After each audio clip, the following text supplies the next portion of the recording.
Today, we return once again to a discussion of Bezalel, a very significant figure in the second part of Exodus, a figure from whom we have much to learn.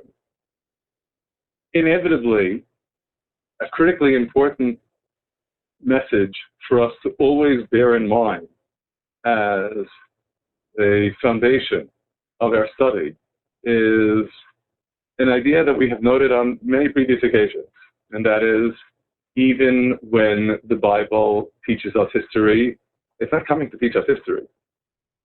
The lessons are never lessons that only apply to the past.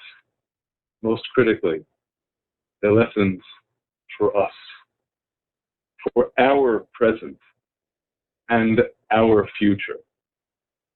Bearing that in mind, we return once again to the story of Bezalel and the lessons for us that emerge from them.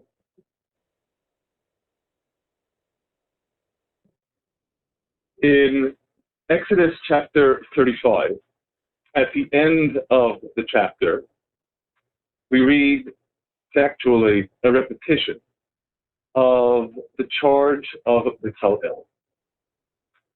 Beginning in verse 30, and Moses said unto the children of Israel, see, God has called by name Bezalel, the son of Uri, the son of Hur of the tribe of Judah. And he has filled him with the Spirit of God in wisdom, in understanding the Hebrew. Tvuna is maybe better read as sagacity or insight, and in knowledge, and in all manner of workmanship, and to devise skillful works, to work in gold and silver and brass, and in cutting of stones for setting, and in carving of wood, to work in all manner of skillful workmanship. And he has put in his heart that he may teach both he and Aholiab, the son of Achisamach of the tribe of Dan. Then has he filled with wisdom of heart, to work all manner of workmanship, of the craftsmen, of the skillful workmen, and so on. This is the end of Exodus chapter 35, and the very next verse, the first verse of chapter 36, emphasizes the roles of Bezalel and Aholiab, his assistant, once again. And Bezalel and Aholiab shall work, and every wise-hearted man in whom God has put wisdom and understanding, sagacity, to know. Again, the same threesome. In the Hebrew, it is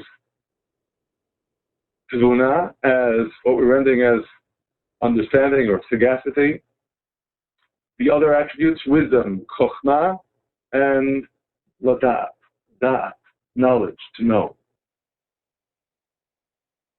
To know how to do all the work to the service of the sanctuary, according to all that God commanded.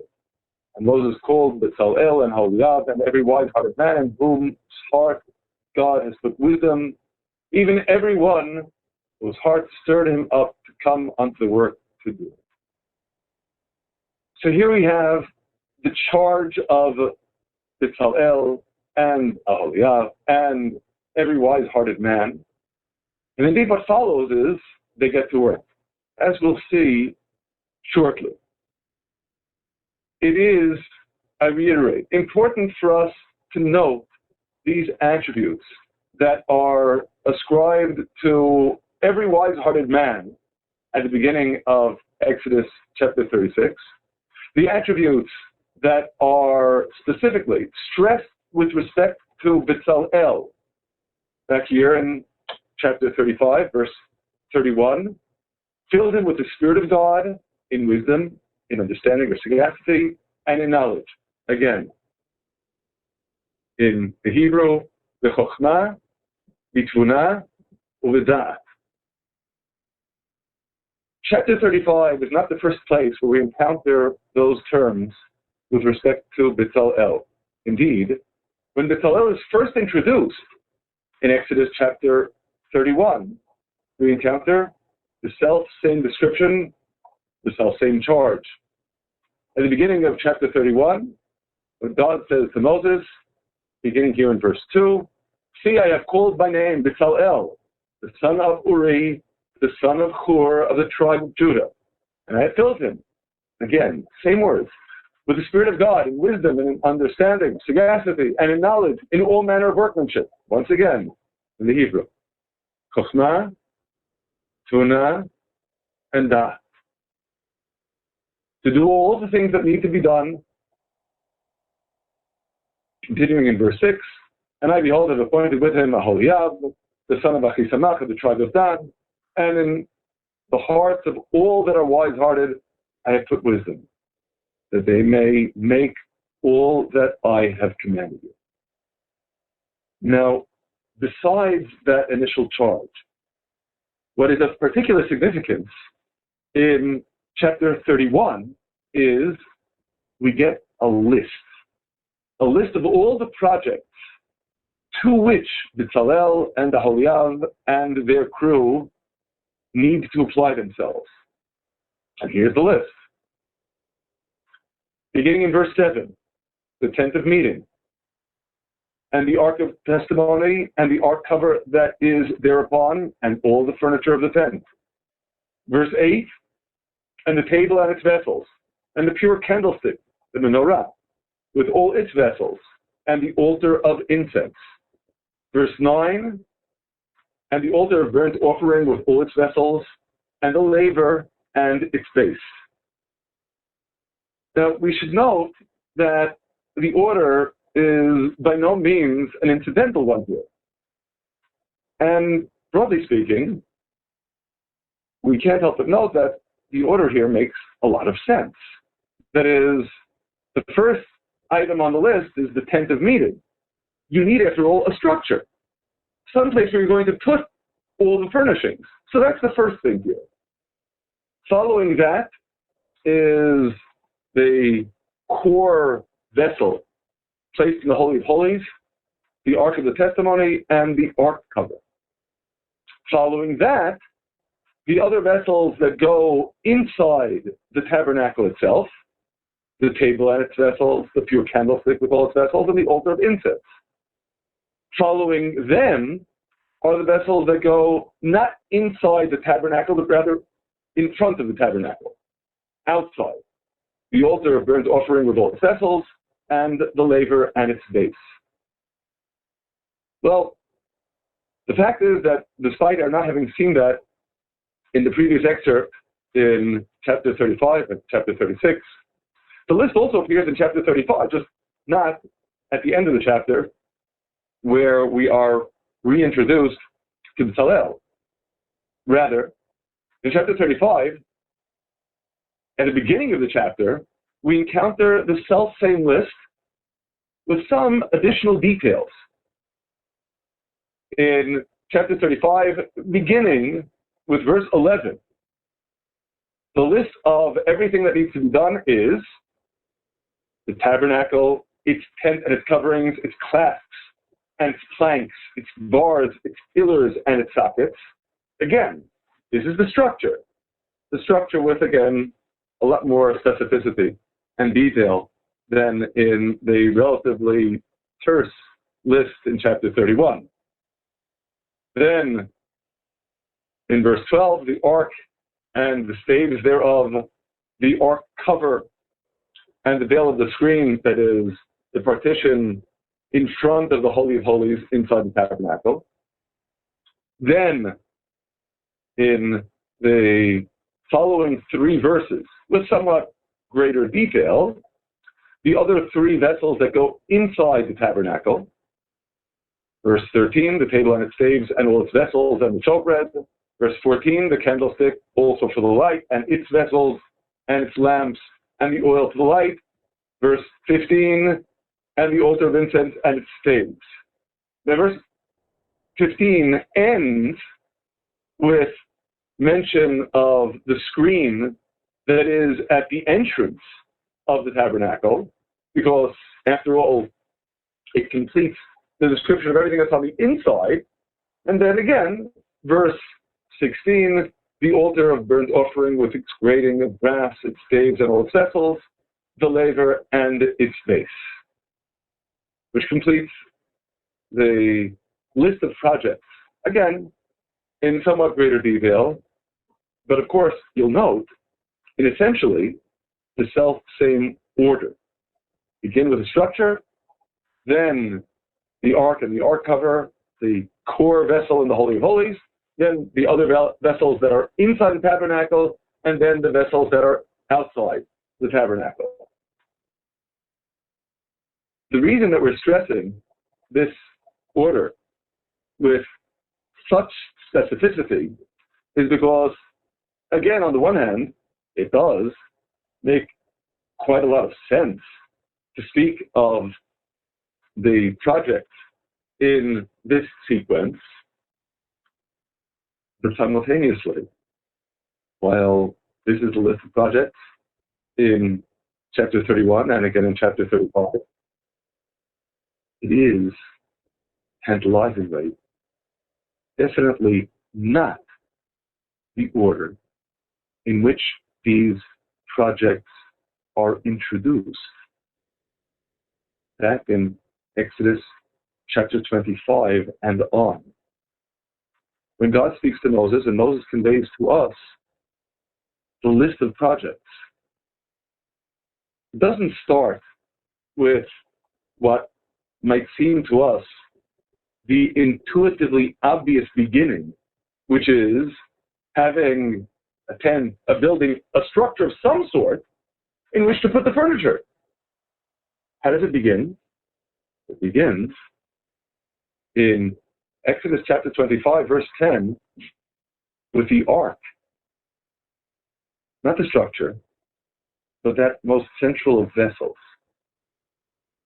And they shall make an ark of acacia wood, 2 cubits and a half shall be the length thereof, and 1 cubit and a half the breadth thereof, and 1 cubit and a half the height thereof.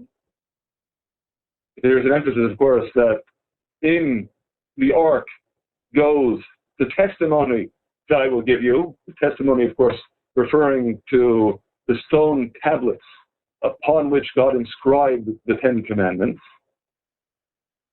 Then in verse 17, also pertaining to the assembly of the ark, you shall make an ark cover of pure gold.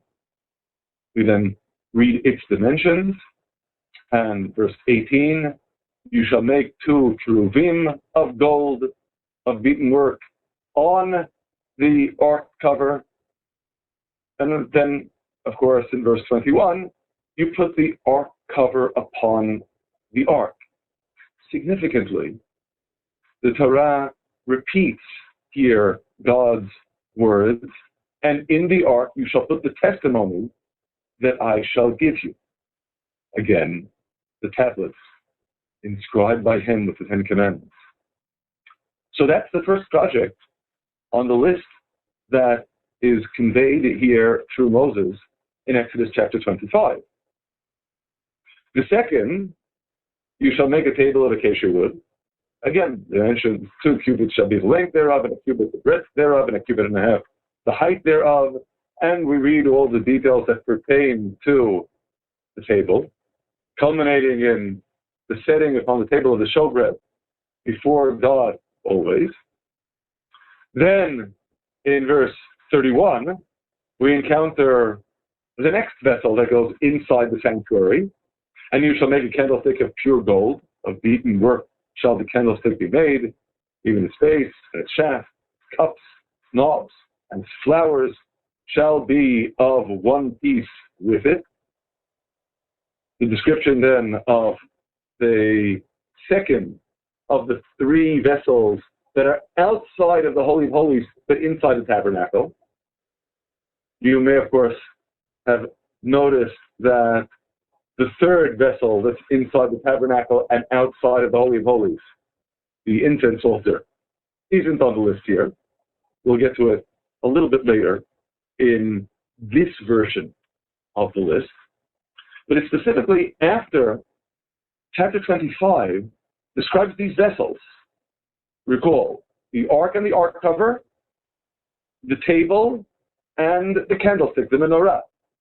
After those are already described, we get to chapter 26. Chapter 26 tells us about the structure. At the beginning of the chapter, with verse 1, you shall make the tabernacle with 10 curtains. The lower layer of curtains are made of fine twined linen and blue and purple and scarlet. Then, after describing these curtains in the first 6 verses of the chapter, with verse 7 we read, and you shall make curtains of goat's hair for a tent over the tabernacle. That is, the tabernacle is the lower curtains. Then over them, the curtains of goat's hair. They are described in the succeeding verses through verse 13. And with verse 14, the final cover or covers, and you shall make a covering for the tent of ram's skins dyed red, and a covering of seal skins above. Whether these were 2 separate additional coverings or one composite covering is a question that we'll leave unsettled here. But in any case, these are the various layers that cover the physical wooden structure of the tabernacle. And then we get to the structure itself. In verse 15, and you shall make the planks for the tabernacle of acacia wood standing up. And there is a very detailed description of how these planks are to be made, culminating in verse 29, which completes the description of the planks. You shall overlay the planks with gold and make the rings of gold for holders for the bars, and you shall overlay the bars with gold. And verse 30, and you shall rear up the tabernacle according to the fashion thereof, which has been shown you in the mountain. That completes the physical structure.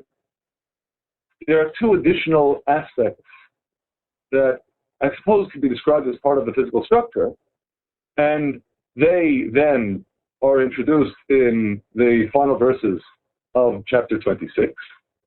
In verse 31, and you shall make a veil of blue and purple and scarlet and fine twined linen. This is the veil that is placed upon 4 pillars of acacia overlaid with gold in verse 32, and situated between the Holy of Holies and the rest of the sanctuary. That is, with the ark and the ark cover upon it in the Holy of Holies on the inside, and the other vessels that go inside the tabernacle on the outside.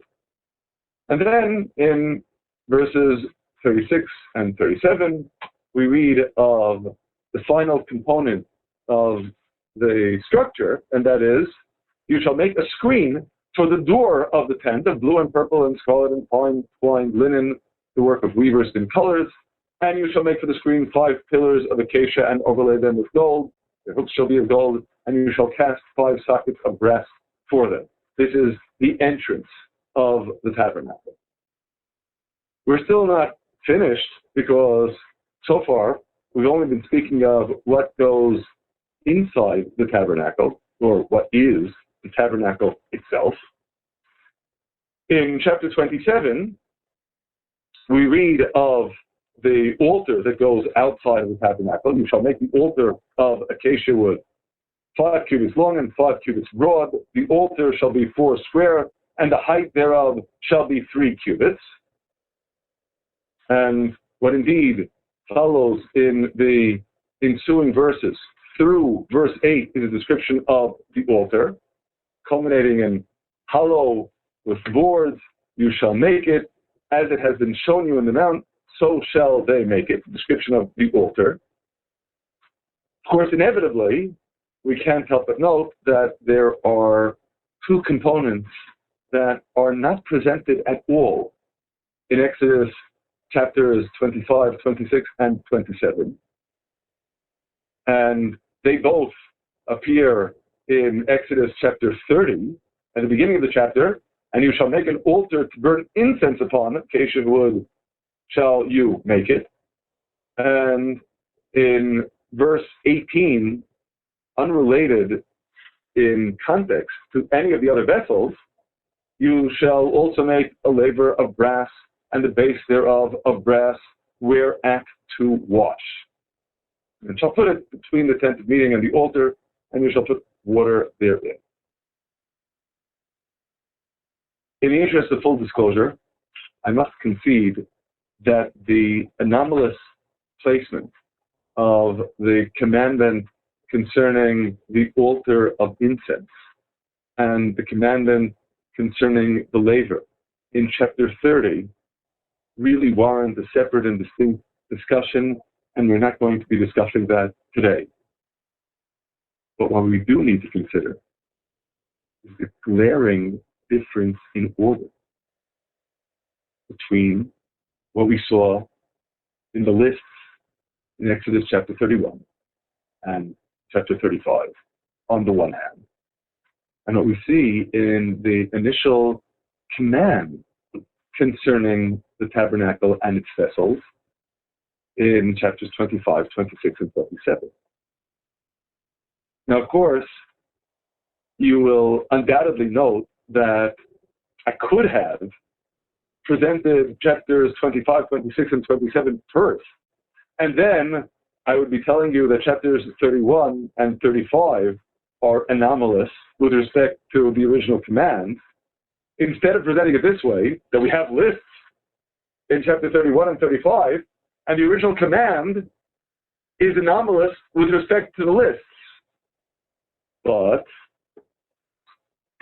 besides chapters 31 and 35 presenting us twice with the same order of the list as distinct from the original command, we also, of course, will need to consider what happens in the actual execution. Now, I'm going to reiterate, there was a kind of intuitive logic to the order that we saw in chapters 31 and 35, and that was a logic based upon, if you will, practicality. How can you talk about making vessels if you don't have any place to put the vessels? You only have a place to put the vessels if the first project is making the tabernacle, the structure. That was what informed those lists. That's something, again, that we first encounter in chapter 31, where we list the projects that need to be executed. And maybe not at all irrelevant to this observation is how chapter 31 began. We noted these verses already earlier, but it's important for us to consider their strategic placement now, because these verses are situated after the initial command and before the lists of what needs to be done and the actual execution of what needs to be done. I'm referring to, at the beginning of Exodus chapter 31, the introduction of Bezalel. First place where Bezalel appears in the Bible. Again, verse 2, see, I have called by name Bezalel, the son of Uri, the son of Hur of the tribe of Judah. And I filled him with the Spirit of God and wisdom and understanding, sagacity, and knowledge, and in all manner of workmanship. Then came the lists. Then comes the execution. In the continuation of Exodus chapter 36, beginning with verse 8, and every wise-hearted man among them that wrought the work made the tabernacle with 10 curtains. Remember the curtains? Of fine twined linen and blue and purple and scarlet. The lowest layer of draperies that cover the tabernacle. And then, beginning in verse 14, he made curtains of goat's hair for a tent over the tabernacle. Of course, inevitably, when you encounter he made in the singular, you realize the antecedent of he is first and foremost Bezalel. And in verse 19, and he made a covering for the tent of ram skins dyed red, and a covering of sealskins above. After the description of the draperies that serve as the roof and sides covering the tabernacle, beginning in verse 20, the wooden structure underneath them, and he made the planks for the tabernacle of acacia wood standing up, and then, once again, a description of how these planks are to be constructed, culminating with, and he overlaid the planks with gold and made the rings of gold for holders for bars and overlaid the bars with gold. And inevitably, this progression is one of the structure. It concludes with the final aspects of the structure. And he made the veil of blue and purple and scarlet and fine twined linen. This is the veil that separates between the Holy of Holies and the rest of the tabernacle, that is hung from 4 pillars of acacia overlaid with gold. And then, verse 37, he made a screen for the door of the tent of blue and purple and scarlet and fine twined linen.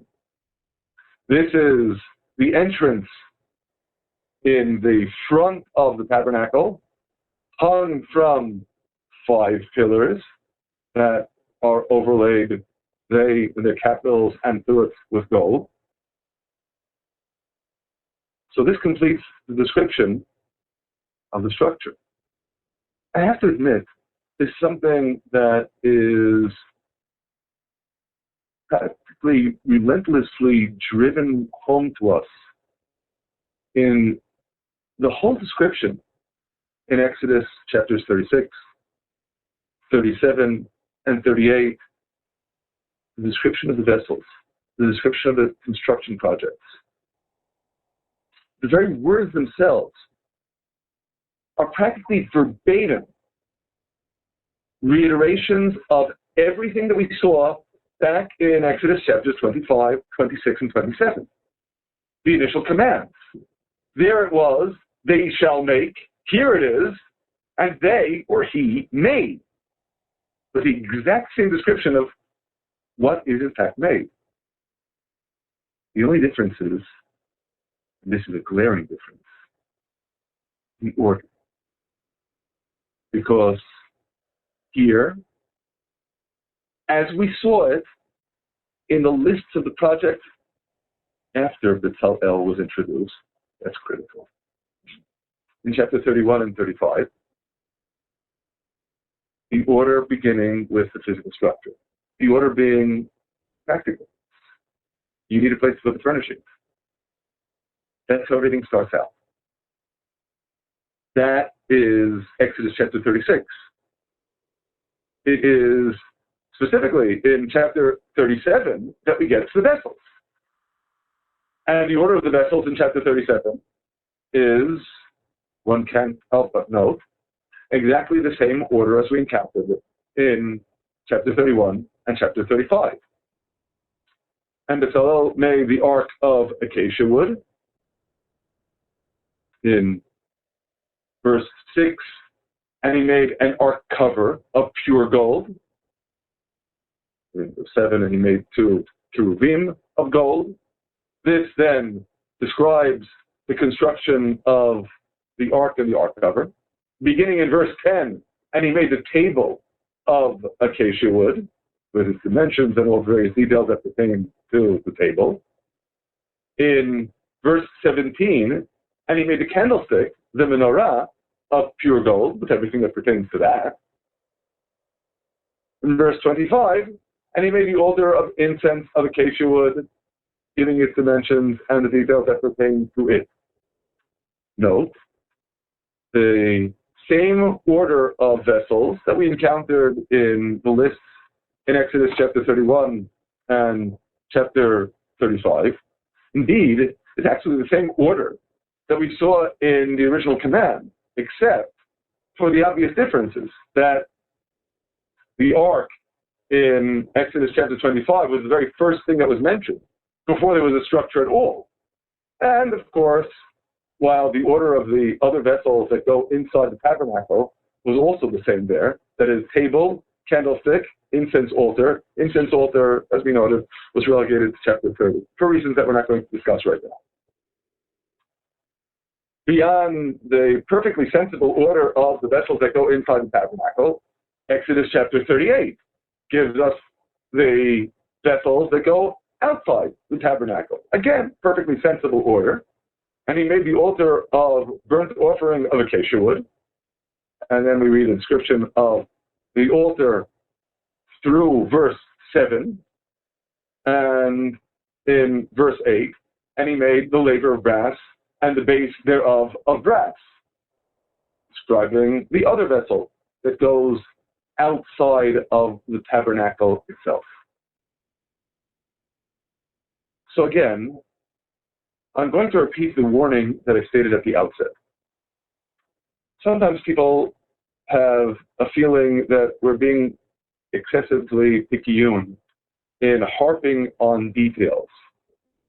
But of course, when you believe the Torah is God's word revealed, perhaps I should better describe that as God's will revealed through his word. And of course you take the words seriously. They're there for a reason. They're not there to teach us history. They're not there to tell us what was. Again, they're there to tell us what is or what should be. They give us messages for our lives. Messages that, of course, we only glean by reading carefully. And so, then, this completes the array of the various vessels that are put both inside and outside the tabernacle and the building of the tabernacle itself. And finally, we get to the summation in chapter 38.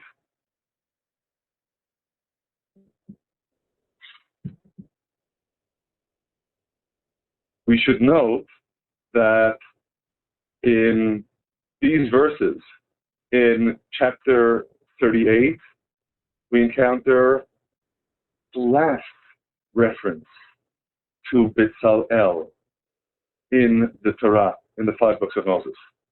That is, in the summation at the end of the chapter, these are the accounts of the tabernacle, even the tabernacle of the testimony, as they were rendered according to the commandment of Moses, through the service of the Levites by the hand of Itamar, the son of Aaron the priest, and, verse 22, Bezalel, the son of Uri, the son of Hur of the tribe of Judah, made all that God commanded Moses.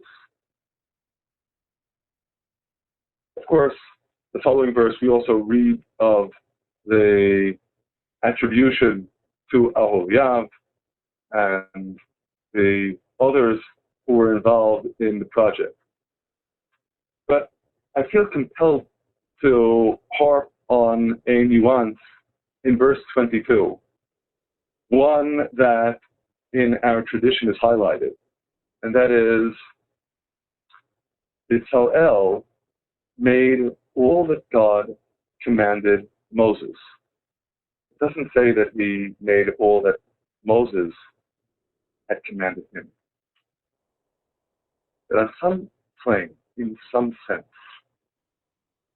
Bezalel's projects resonated with what God commanded Moses, maybe in a different vein, different perspective, from the manner in which Moses resonated with those commands that he received himself. I realize I'm being a bit obscure here. Let's get far more practical. On the one hand, we've been very practical. Practical in noting the order of the projects as presented, at this point we can say, 3 times. In the list in chapter 31, and again in the list in chapter 35, with greater detail, and with greatest detail of all, the actual execution, the projects themselves, in chapters 36, 37, and 38. Everything was very clear. First, you make the structure, you make the building, you address the practical need to have some place to put the furnishings, and then take care of the furnishings. The ark and the ark cover, and then the table, the candlestick, the menorah, and the incense altar. And then, of course, the vessels that go outside of the tabernacle. In Exodus chapter 25, it didn't happen that way. The original command seemed to be so anomalous, so impractical, so elusive. It seemed to us that it really didn't make sense. Did it? Of course, inevitably, what we need to consider in Exodus chapter 25 is what the underlying principle is that indeed informs listing the ark specifically first. No, it of course is not an order that is motivated by considerations of practicality. The original order. At the beginning of Exodus chapter 25, when we read of the initial command concerning the tabernacle, starting at the beginning of the chapter with verse 1, God spoke to Moses saying, "Speak to the children of Israel that they take for me an offering of every man whose heart makes him willing or whose heart impels him to generosity. You shall take my offering, the offering going to the construction of this tabernacle. And with respect to the tabernacle, there's a goal, a purpose. So succinctly articulated in verse 8. And let them make me a sanctuary that I may dwell among them. Among them. Note this well. Not merely make me a sanctuary that I may dwell in it. Because the goal, after all, is not to construct a sanctuary so that God will dwell in the sanctuary. God doesn't dwell in the sanctuary.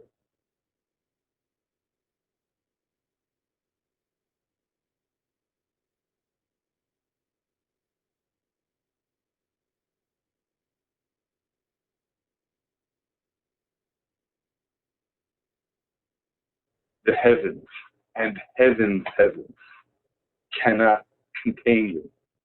All the more so this house that I have built. No, the purpose of the sanctuary is not to provide God with a house. Rather, but to make me a sanctuary that I may dwell among them. That's the goal.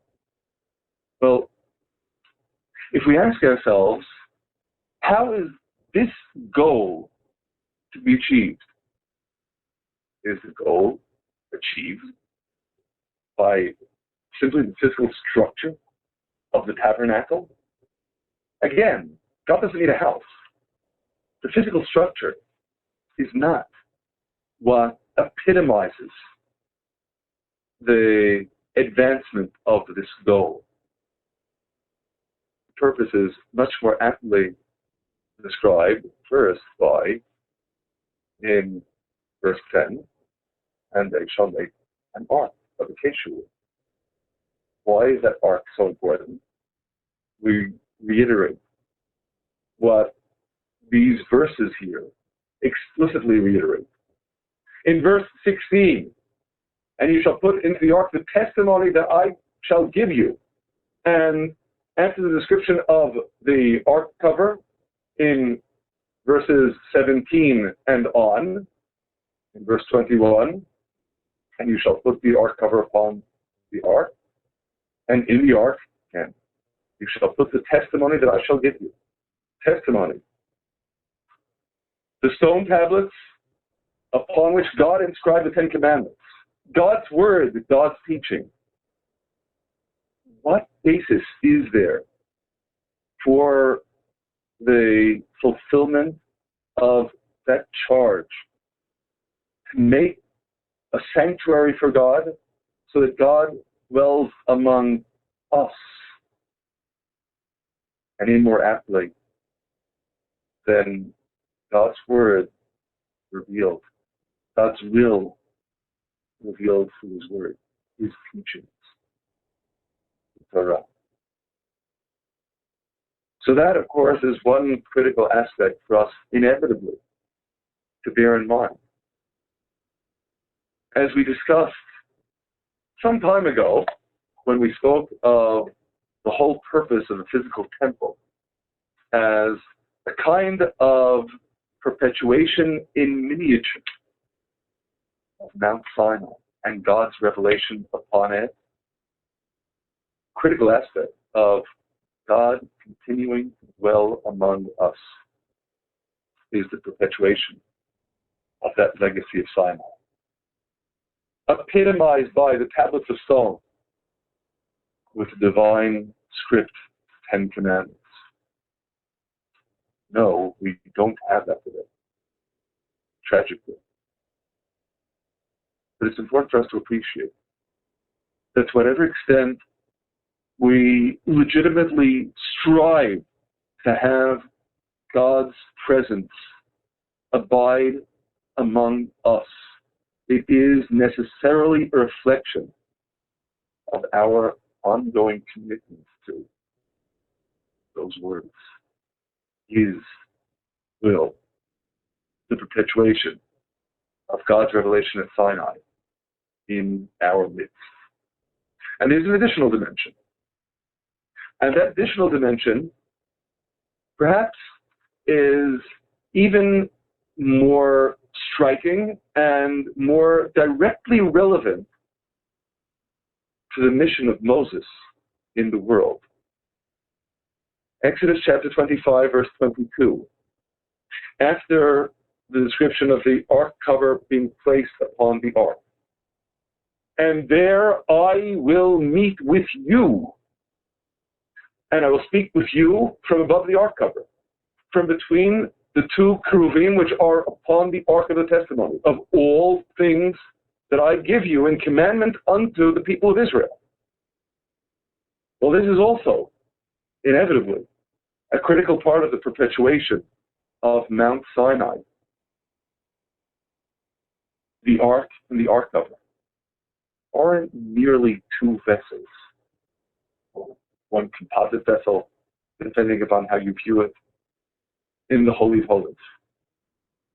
This is the focal point of God's ongoing revelation to Moses in the midst of the nation, in conveying through Moses God's commandments unto the people of Israel. Indeed, so it was. As we read at the end of Numbers chapter 7, verse 89, and when Moses went into the tent of meeting that he, God, might speak with him, then he heard the voice speaking unto him from above the ark cover that was upon the ark of the testimony, from between the two cherubim, and he, God, spoke unto him. Is there any wonder then that the ark and the ark cover are listed first? Not as a statement of practicality, as a statement, if you will, of teleology, the ultimate end, the purpose, the final goal. This, after all, is the basis of, again, number one, and let them make me a sanctuary that I may dwell among them. The ark signifying God's will and his word revealed in the nation, in the world. And number 2, I will speak with you there. From above the ark cover, from between the 2 Kruvim which are upon the ark of testimony. Ongoing divine revelation in the midst of the nation. This obviously isn't something that applies only for the sake of Moses. It is, after all, for the benefit of the world. God's will revealed continuously through Moses, but specifically there.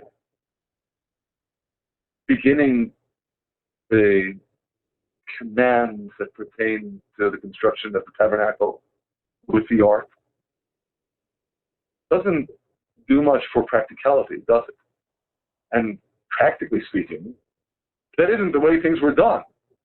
But if we're talking about actualizing the goal of God's indwelling in our midst, could anything possibly come first before the Holy Ark? This inevitably, in particular, speaking of the extraordinary level of divine revelation that came to Moses from above the ark cover that was upon the ark of the testimony from between the 2 Kruvim, necessarily pertains also to the unique prophetic level of Moses. Now, the uniqueness of Moses' prophecy is something that we've addressed on other occasions. It is something that is affirmed and reaffirmed in the Torah. Just to review briefly, in Exodus chapter 6, we read of the comparison between God's revelation to Moses and his revelation to the greatest prophets who preceded Moses, patriarchs. In chapter 6, verse 2, and God spoke unto Moses and said unto him, I am God. I am God, referring to the Tetragrammaton, God's holy name. And in verse 3,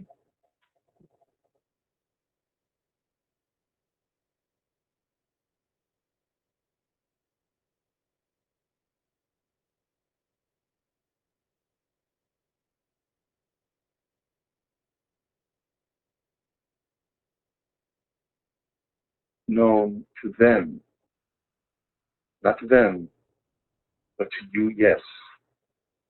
Again, the level of prophecy of Moses transcending the greatest prophets who preceded him. And with respect to prophets who were contemporaneous with Moses, in Numbers chapter 12, God says, by way of rebuking Aaron and Miriam, my servant Moses is not so. He is trusted in all my house. With him do I speak mouth to mouth, even manifestly. And with sight that is not by allegories. And the similitude of God he beholds. Wherefore then were you not afraid to speak against my servant, against Moses? And with respect to all prophets, ever after Moses, in the third from last verse of Deuteronomy, and there has not arisen a prophet since in Israel like unto Moses, whom God knew face to face. Moses signifies then an unparalleled level of prophecy, and it is, obviously, a reflection of that unparalleled level of prophecy that is expressed in that unique role that is designated for the ark and the ark cover. There I will meet with you, and I will speak with you from above the ark cover, from between the 2 Kruvim which are upon the ark of the testimony of all things that I will give you in commandment unto the children of Israel. So it is specifically a reflection of Moses', if you will, ontological uniqueness as a prophet. At his level, that enters the ark and the ark cover of such critical importance. There is an additional nuance that I feel compelled to stress. And this is, I suppose we could say, the most visible expression of the uniqueness of Moses and his unparalleled level of prophecy. And that's what we read in Exodus chapter 34. In verse 28, and he, Moses, was there with God 40 days and 40 nights. He did neither eat bread nor drink water, and he, God, wrote upon the tablets the words of the covenant, the 10 words. Verse 29. And it came to pass when Moses came down from Mount Sinai with the 2 tablets of the testimony in Moses' hand, when he came down from the mount, that Moses knew not that the skin of his face sent forth beams, became radiant, while God had spoken with him. And so we read in the following verse, when Aaron and all the people of Israel saw Moses, behold, the skin of his face sent forth beams, or had become radiant. The physical skin became white. In Hebrew, skin is or. Light is or. Sounds similar, different letters. The physical or becomes or, luminous, radiant. Moses transcends the very bounds of physicality itself. He is, in a literal sense, beyond. Verse 35, the children of Israel saw the face of Moses. So the skin of Moses' face, again, sent forth beams, had become radiant. Moses is all light. And it's at this moment that we need to bear in mind a short but critically important Hebrew lesson. And that refers to the name of Bezalel in Hebrew. Bezalel is really Hebrew for in the shadow, God. Bezel, El. What a poignant and instructive comparison between the 2 people who played the most critical roles in being able to have the tabernacle in Israel. Moses and Bezalel. Moses, who doesn't even cast a shadow. On the contrary, Moses is all light.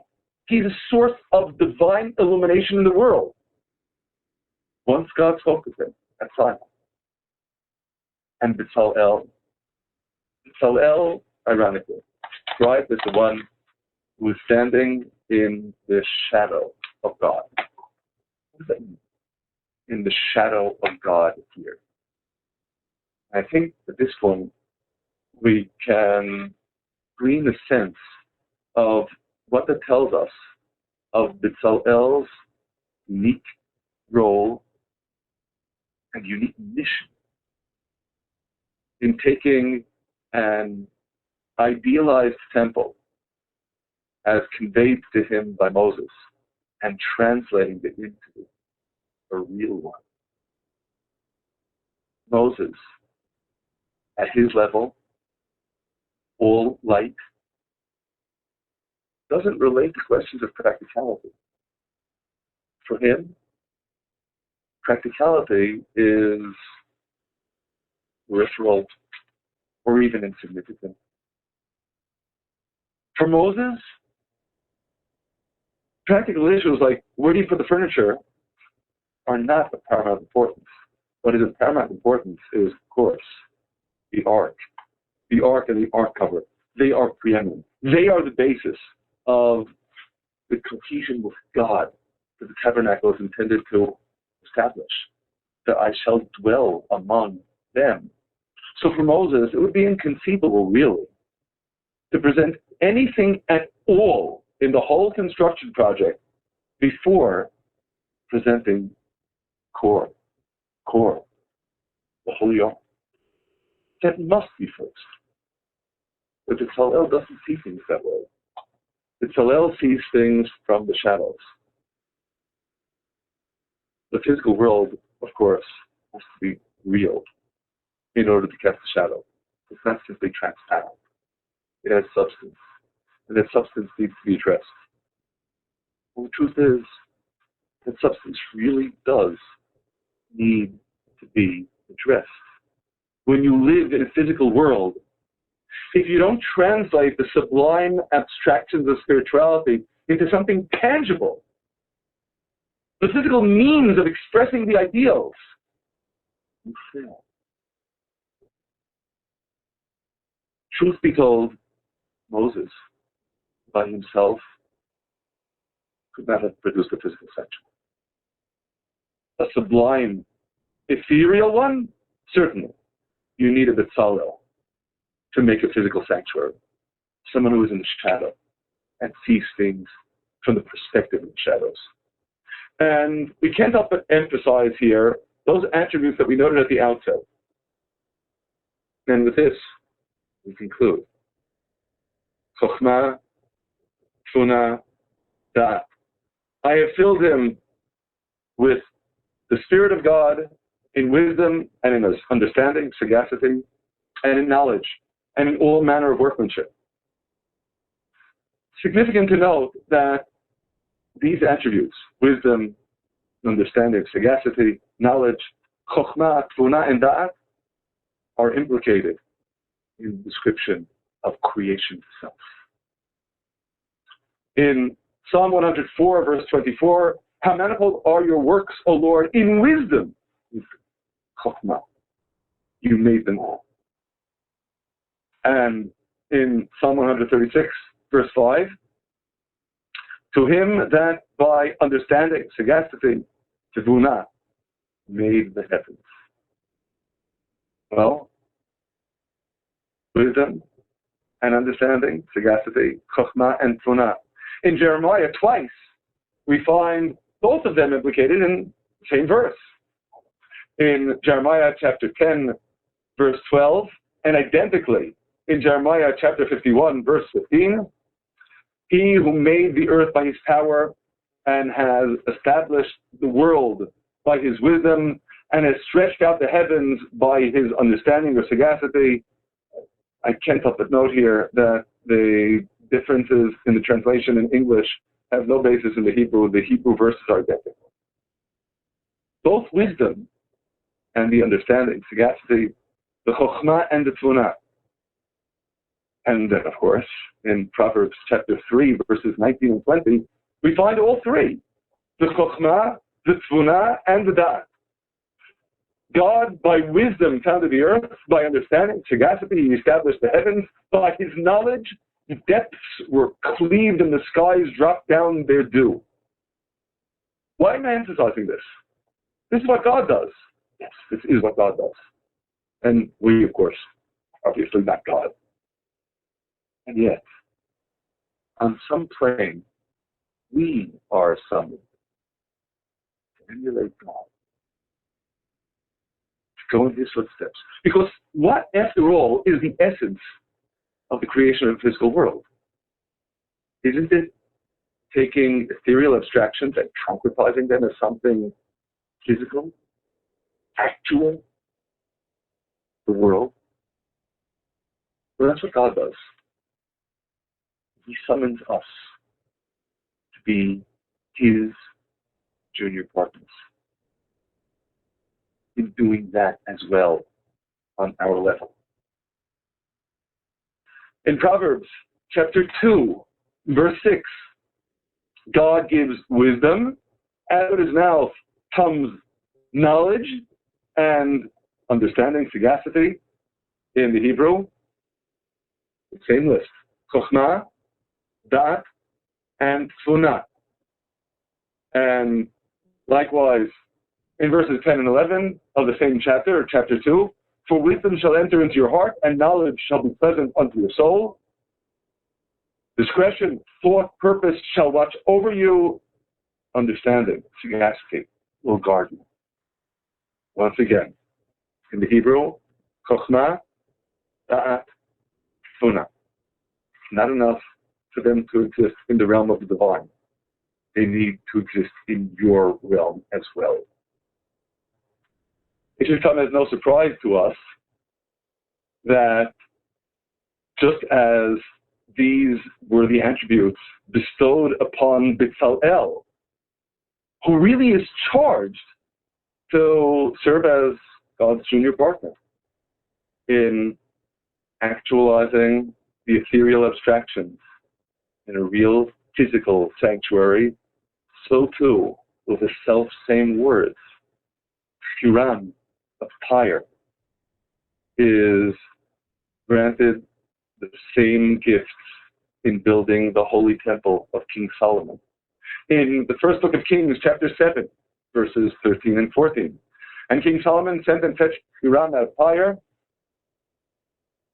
and he was the son of a widow of the tribe of Naphtali, and his father was a man of Tyre, a worker in brass, and he was filled with, same list, wisdom and understanding, sagacity and skill, knowledge, once again, the chokhmah, the tuna, and the da'at, through which to discharge the mission. And it is specifically thus that all the work that King Solomon wrought in the house of God was completed, taking the abstractions and making them real. It's true for making a temple. It's true for everything. It's summons for all of life. In Proverbs chapter 24, verses 3, 4, and 5, through wisdom is a house built, and by understanding, sagacity, it is established. By knowledge are the chambers filled with all precious and pleasant riches. A wise man is strong, yea, a man of knowledge increases strength. Chokhmah, tuna, and da'at, once again. The means through which we take the loftiest of ideals and actualize them as something real. The end of this story is found in Exodus chapter 39. That is, returning to the tabernacle, in verse 32 we read, thus was finished all the work of the tabernacle of the tent of meeting, and the children of Israel did according to all that God commanded Moses, so did they. And they brought the tabernacle to Moses. And one more time, we read in order all the projects that were involved in producing the tabernacle. And it's important for us to stress specifically, especially here. It's not the order of Exodus chapter 25. That was an order of abstractions. That was an order of lofty ideals. That was an order of purpose. And of course, you need to know your purpose before you get to work. Because otherwise, you don't know what you're doing. But once you know your purpose, you also need to get practical. To actualize the loftiest ideals, the most ethereal goals in the real world. Because in this world, spirituality that is too abstract is liable to be counterfeit. In this world, they bring to Moses first the tent and all its furniture, its clasps, its planks, its bars, its pillars, its sockets, the physical structure.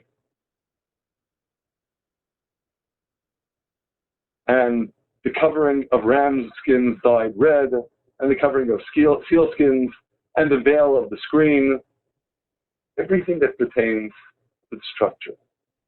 Only after the Ark of the Testimony, the stage, the Ark cover, and then the table, and the candlestick, the menorah, and then the golden altar of incense. Then the vessels that go outside of the tabernacle, the brazen altar, and the laver and its base. According testifies in verse 42. According to all that God commanded Moses, so the children of Israel did all the work. This was really, truly what God had commanded Moses. Moses resonated with it in one way, at his level. This was truly in resonance with what God had commanded. And Moses saw all the work, and behold, they had done it as God had commanded. Even so had they done it. And Moses blessed them. Moses realized this is the way it needs to be done. The greatest blessing to take the loftiest ideals and harness them in making this world a more godly, more blessed place. May we too learn the lesson of Bezalel in taking our idealized temples and making them real and bringing God's blessings into this real world. It's the greatest blessing of all. God bless you.